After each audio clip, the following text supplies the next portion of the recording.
Hello everyone, हम कर रहे थे aggregate demand and related concepts. तो उसके हमने दो पार्ट कर लिए थे। एक पार्ट में एग्रीगेट डिमांड और उसके कंपोनेंट के बारे में डिस्कस किया था, दूसरे पार्ट में कंजम्पशन फंक्शन किया था। तो आज की क्लास में डिस्कस करते हैं सेविंग फंक्शन की। What is saving function? Saving function क्या होता है? So the functional relationship between saving and income is called saving function. Income और सेविंग में जो फंक्शनल रिलेशनशिप है उसे हम कहते हैं सेविंग फंक्शन। तो सबसे पहले समझते हैं कि फंक्शन क्या होता है। प्रीवियस क्लास में हमने डिस्कस किया था फंक्शन के बारे में। ये फंक्शन क्या होता है? In economics, function is mathematical relationship which shows कि how values of dependent variable is determined by the values of independent variables. देखिए, हमारे पास दो वेरिएबल होते हैं, एक डिपेंडेंट वेरिएबल या और दूसरा इंडिपेंडेंट वेरिएबल। तो फंक्शन हमें बताता है कि डिपेंडेंट वेरिएबल की जो वैल्यूज है इंडिपेंडेंट वेरिएबल के वैल्यूज से कैसे डिटरमाइन होते हैं। इसको समझते हैं कि हमने पढ़ा था consumption is the function of income. तो कंजम्पशन यहाँ पे क्या था? कंजम्पशन था हमारा डिपेंडेंट वेरिएबल, कंजम्पशन था डिपेंडेंट वेरिएबल, इनकम हमारा था इंडिपेंडेंट वेरिएबल। तो फंक्शनल रिलेशनशिप का मतलब क्या होता है कि इनकम के चेंज होने से, इनकम के इंक्रीज होने से कंजम्पशन भी हमारा इंक्रीज हो जाएगा, या इनकम के डिक्रीज होने से कंजम्पशन भी डिक्रीज हो जाएगा। तो कंजम्पशन और इनकम में फंक्शनल रिलेशनशिप है। इट मीन्स कि both the variables are related with each other. दोनों ही वेरिएबल एक दूसरे से रिलेटेड हैं। तो ये होता है फंक्शनल रिलेशनशिप। इसी तरीके से अगर हम सेविंग फंक्शन की बात करें तो saving is the function of Y. It means कि सेविंग और इनकम में रिलेशनशिप है। इनकम के चेंज होने से सेविंग भी हमारा चेंज हो जाएगा। इनकम अगर इंक्रीज होती है सेविंग भी इंक्रीज हो जाएगा, इनकम डिक्रीज होती है तो सेविंग भी डिक्रीज हो जाएगा। तो आई होप ये आपको क्लियर हुआ होगा कि फंक्शनल रिलेशनशिप क्या होता है। ठीक है, नाउ इनकम जो है हमारे पास, उसको हम क्या करते हैं? इनकम को या तो हम कंज्यूम करेंगे या हम सेव करेंगे। इनकम को क्या करेंगे? या तो हम कंज्यूम करेंगे या सेव करेंगे। तो हम लिख सकते हैं कि S is equal to Y minus C. It means अगर इनकम में से कंजम्पशन को माइनस कर देंगे तो हमें सेविंग मिल जाएगा। इसका मतलब है अगर हमारे पास कंजम्पशन फंक्शन है, कंजम्पशन फंक्शन हमें पता है, तो सेविंग फंक्शन को हम डिराइव कर सकते हैं। फॉर एग्जाम्पल, अगर इनकम हमारी 100 रुपीज है, इनकम है 100 रुपीज और 80 रुपीज हम कंज्यूम कर रहे हैं, तो अगर हमें सेविंग फंक्शन निकालना हो तो हम क्या करेंगे? S is equal to Y minus C, 100 minus 80। तो ये जो 20 आ रहा है ये क्या है? ये हमारा सेविंग है। इट मीन्स कि कंजम्पशन फंक्शन से हम सेविंग फंक्शन को डिराइव कर सकते हैं। क्लियर है? तो कंजम्पशन फंक्शन को हम किस तरीके से लिखते हैं? आपको याद होगा हमने पढ़ा था कि C is the function of y, और more specifically we can write that C is equal to C bar plus BY। तो यहाँ पे C बार हमें दिखा रहा है ऑटोनॉमस कंजम्पशन, और B क्या है? B is marginal propensity to consume. तो अगर हमें C बार और B दिखा हुआ हो तो इसका मतलब है कि C is autonomous consumption and B is marginal propensity to consume. तो हमें यहाँ पे अगर सेविंग फंक्शन निकालना हो तो हम क्या कर सकते हैं? Y को एज इट इज लिखेंगे माइनस C की जगह हम क्या लिख सकते हैं? C bar plus BY, C bar plus BY। Bracket को ओपन करेंगे, बाहर माइनस है, इट मीन्स के अंदर भी माइनस हो जाएगा, C बार माइनस BY। अब माइनस C बार को इधर ले आएंगे, दोनों जगह Y है तो Y को एक साइड करेंगे, तो plus y minus BY, right.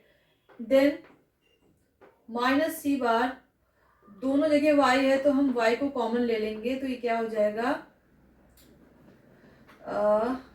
1 minus BY। ठीक है, 1 minus BY minus C bar plus 1 minus BY। तो ये क्या है हमारा? Minus C bar plus 1 minus BY, ये है हमारा सेविंग फंक्शन। ये क्या है हमारा? Saving function.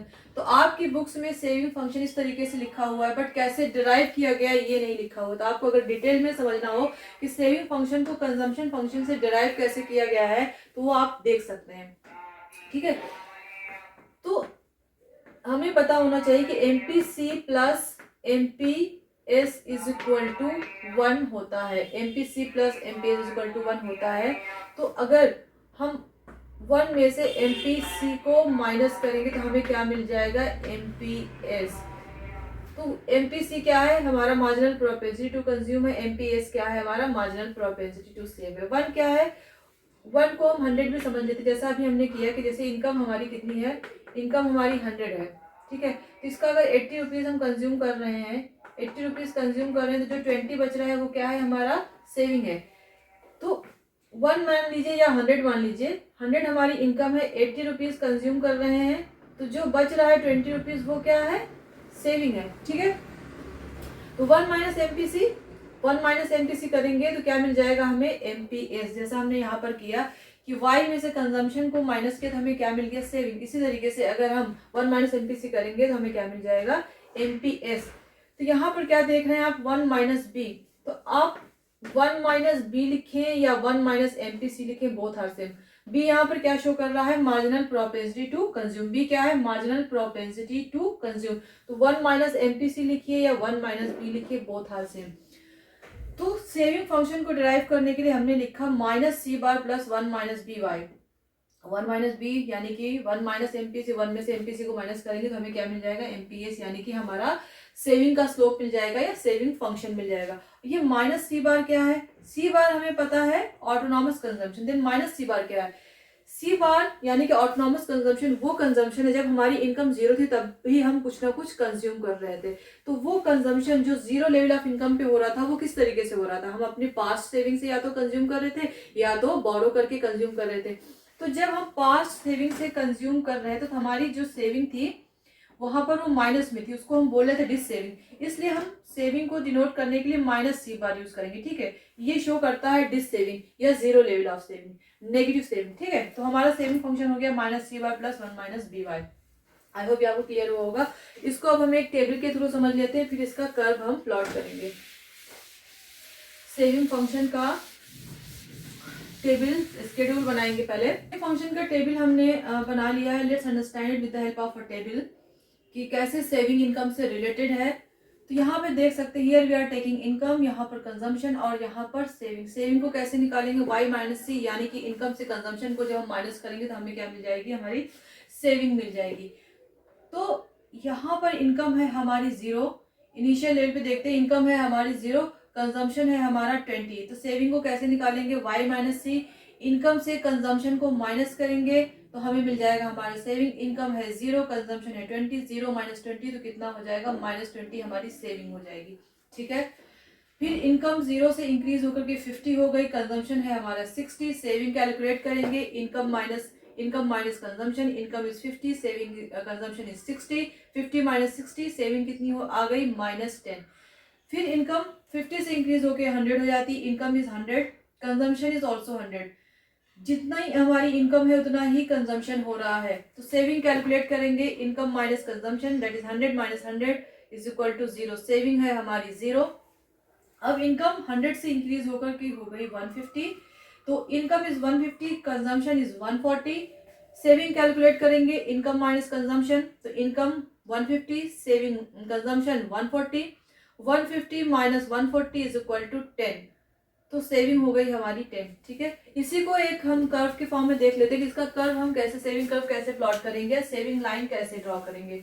तो कंजम्पशन फंक्शन का कर्व आपने पहले देख लिया, ये मैंने ऑलरेडी ड्रॉ किया हुआ, ये हम प्रीवियस क्लास में कर चुके हैं कि हमने इसको किस तरीके से ड्रॉ किया था।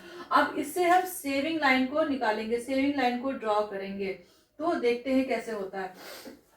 तो सबसे शुरू में हमने देखा इनकम हमारी कितनी थी, 0, वहां से आप टेबल से भी देख सकते हैं, इनकम है हमारी 0, कंजम्पशन कितना हो रहा है 20, income 0, consumption 20, it mean saving हमारी कितनी हो गई, माइनस 20, क्योंकि ये जो हम कंज्यूम कर रहे हैं अपनी पास्ट सेविंग से कर रहे हैं। तो अगर हम प्लस 20 अगर हमारा कंजम्पशन है तो माइनस 20 यानी कि उतनी सेविंग हमारी माइनस हो जाएगी, तो minus 20 is our saving, right.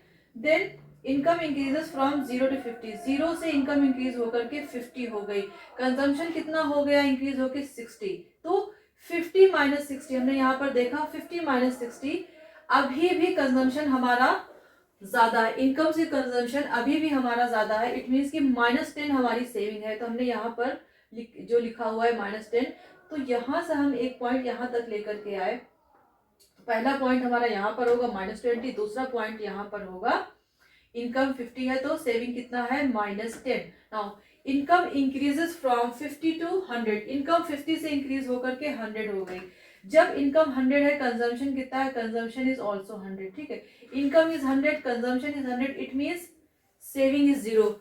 सारा का सारा कंज्यूम कर रहे हैं, कुछ भी सेव नहीं कर रहे हैं, तो सेविंग इज 0। तो यहाँ पर भी हमने एक पॉइंट लगा दिया। Now income increases from 100 to 150, यहाँ से भी देख सकते हैं आप, इनकम 100 से 150 इंक्रीज हो गई।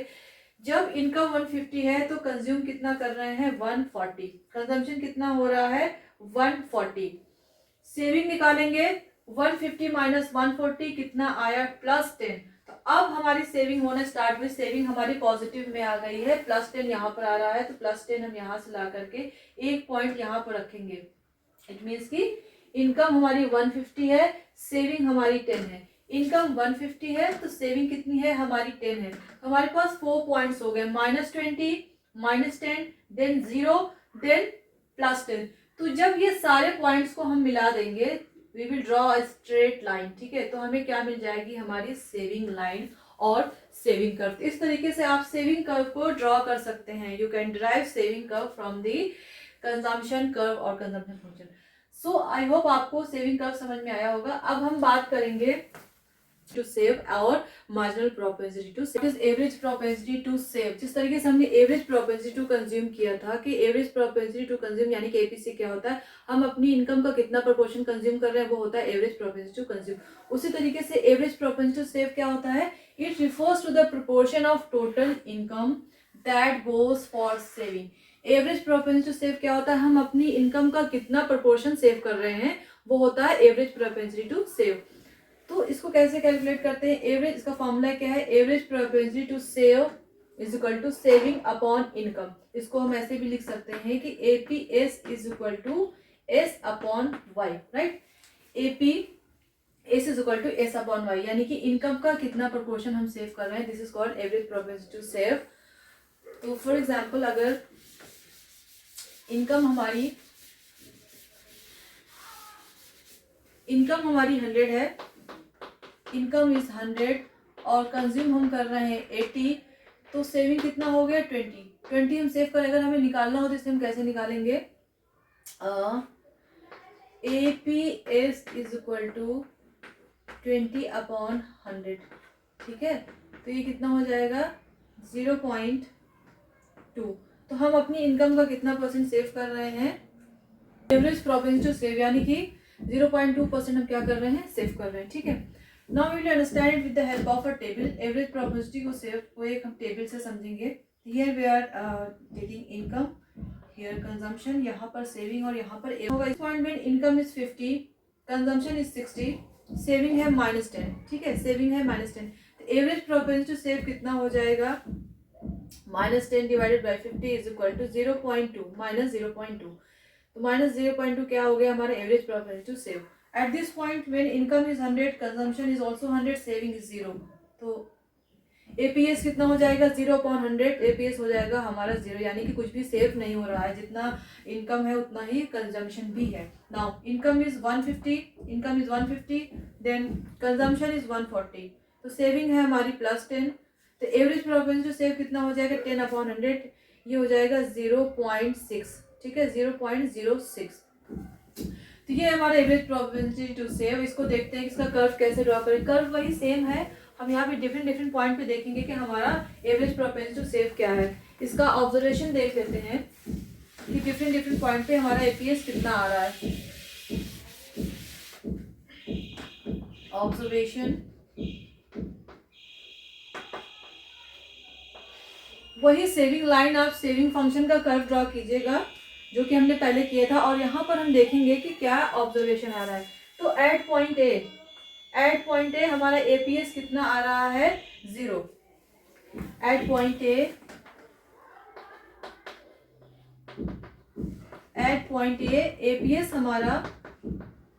एपीएस हमारा कितना है, 0, क्योंकि इनकम भी 100 था, कंजम्पशन भी 100 था, तो 100 माइनस 100 कितना आ गया था, 0। तो एपीएस हमारा कितना है, 0। नाउ एट पॉइंट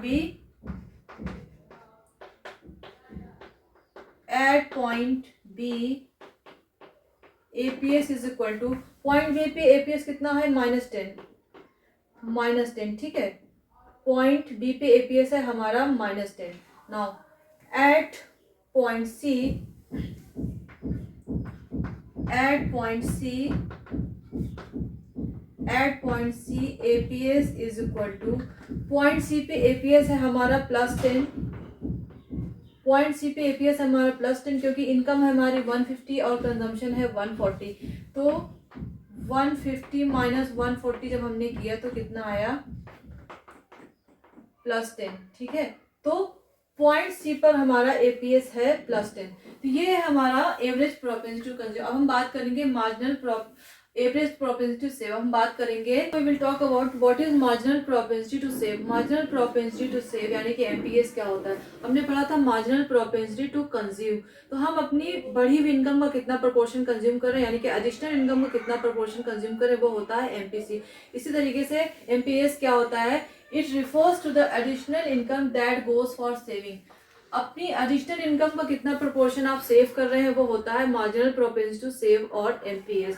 तो ये होता है रेशियो, चेंज इन सेविंग और चेंज इन इनकम का रेशियो होता है। तो इसका फॉर्मूला क्या होता है, marginal propensity to save is equal to change in saving upon change in income, यानी कि इनकम के चेंज होने पर सेविंग में कितना चेंज आएगा। या हम इसको ऐसे लिख सकते हैं कि MPS is equal to delta S upon delta Y. Delta क्या डिनोट करता है, डेल्टा डिनोट करता है change, and delta Y denote करता है change in income, delta S change in saving. तो इनकम में चेंज होने से सेविंग में कितना चेंज आ रहा है, वो होता है marginal propensity to save. For example, income हमारी 100 करोड़ से इंक्रीज होकर के हो जाती है 200 करोड़, ठीक है।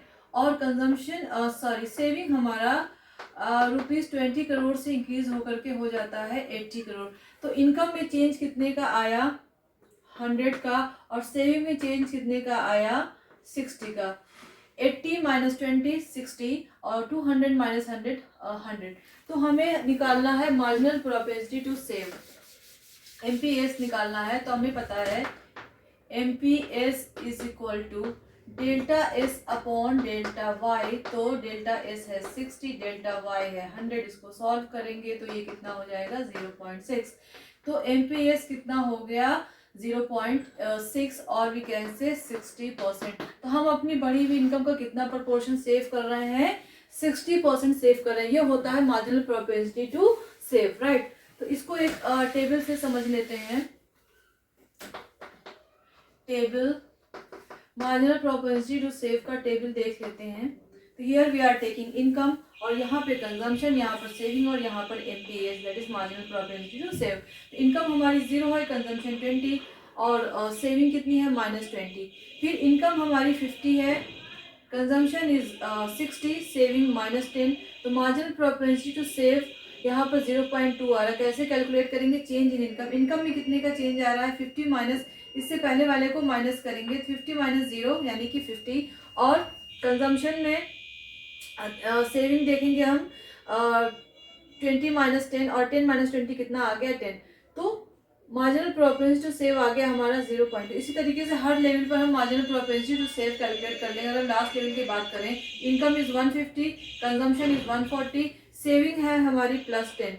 तो इनकम में चेंज कितने का आया, इनकम में कितने का चेंज आया, 150 माइनस 100, 50 का चेंज आया। सेविंग में कितने का चेंज आया, 10 माइनस 0 10 का। तो इसको सॉल्व किया तो कितना आया, 0.2। तो हर जगह सेविंग हमारी 0.2 आ रही है, क्योंकि हर जगह इसका स्लोप क्या है, कांस्टेंट है। और मार्जिनल प्रोपेंसिटी टू सेव क्या होता है, स्लोप, इसी को हम कहते हैं स्लोप ऑफ एस फंक्शन। जिस तरीके से कंजम्पशन फंक्शन का स्लोप होता है, कंजम्पशन फंक्शन का स्लोप होता है एमपीसी, उसी तरीके से सेविंग फंक्शन का स्लोप क्या होता है, मार्जिनल प्रोपेंसिटी टू सेव, यानी कि ये चेंज बताता है सेविंग फंक्शन में। तो इसका ऑब्जर्वेशन देख लेते हैं।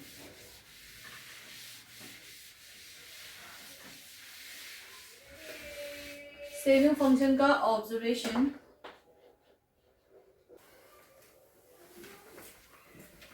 अगर हमें एमपीसी कर्व के थ्रू देखना है तो हम यहाँ से देख सकते हैं चेंज इन इनकम कितना है, चेंज इन इनकम यहाँ से देख सकते हैं 50 का हो रहा है, और चेंज इन कंजम्पशन भी हम यहाँ से देख रहे हैं 10 का हो रहा है। ठीक है, तो यहाँ से भी हम सॉल्व कर सकते हैं, यहाँ भी से भी हम MPS कैलकुलेट कर सकते हैं। ठीक है, राइट। तो इसका ऑब्जर्वेशन देख लेते हैं। ऑब्जर्वेशन क्या है, values of MPS ranges between 0 to 1। MPS की वैल्यू 0 से 1 के बीच में रेंज करती है। इफ एंटायर कैसे, if entire additional income is spend MPS is 0। अगर जितना भी इनकम में इंक्रीमेंट हुआ है, इनकम जितने से भी इंक्रीज हो रही, सारा का सारा स्पेंड यानी कि सारा का सारा हम कंज्यूम कर देते हैं, कुछ भी नहीं सेव हो रहा, इट मीन्स MPS इज 0। ठीक है, if entire additional income is save then MPS is 1। और जितना भी इंक्रीमेंट हुआ इनकम में उसे अगर हम सेव कर देते हैं तो MPS क्या हो जाएगी, उस केस में 1 हो जाएगी। इसलिए हम कह रहे हैं कि MPS की वैल्यू जो है 0 से 1 के बीच में लाई करती है। ठीक है, क्योंकि अगर सारा का सारा कंज्यूम कर रहे हैं तो MPS 0 हो जाएगा, सारा का सारा सेव कर रहे हैं एडिशनल इनकम तो MPS 1 हो जाएगी। Getting my point. Now it is the slope of the S function. अभी हमने पढ़ा कि सेविंग फंक्शन क्या है, MPS क्या है, सेविंग फंक्शन का स्लोप है। जिस तरीके से कंजम्पशन फंक्शन का स्लोप होता है MPC यानी मार्जिनल प्रोपेंसिटी टू कंज्यूम, उसी तरीके से सेविंग फंक्शन का स्लोप क्या होता है, MPS। ये हमें चेंज बताता है कि सेविंग किस तरीके से, इनकम के चेंज होने पर सेविंग किस तरीके से चेंज हो रही है। Now if MPS is constant saving function is a straight line. हमने देखा हर जगह जो MPS की जो वैल्यू आ रही थी वो 0.2 0.2 0.2 ही आई। इसका मतलब कि MPS हमारा कांस्टेंट था। MPS क्या था, MPS कांस्टेंट था। तो जब MPS कांस्टेंट है तो हमारा सेविंग लाइन क्या हो जाएगा, it will be a linear line. MPS constant है तो सेविंग लाइन क्या हो जाएगी, हमारी लीनियर लाइन हो जाएगी, एक स्ट्रेट लाइन हो जाएगी। ठीक है, so that's all for today, thank you very much.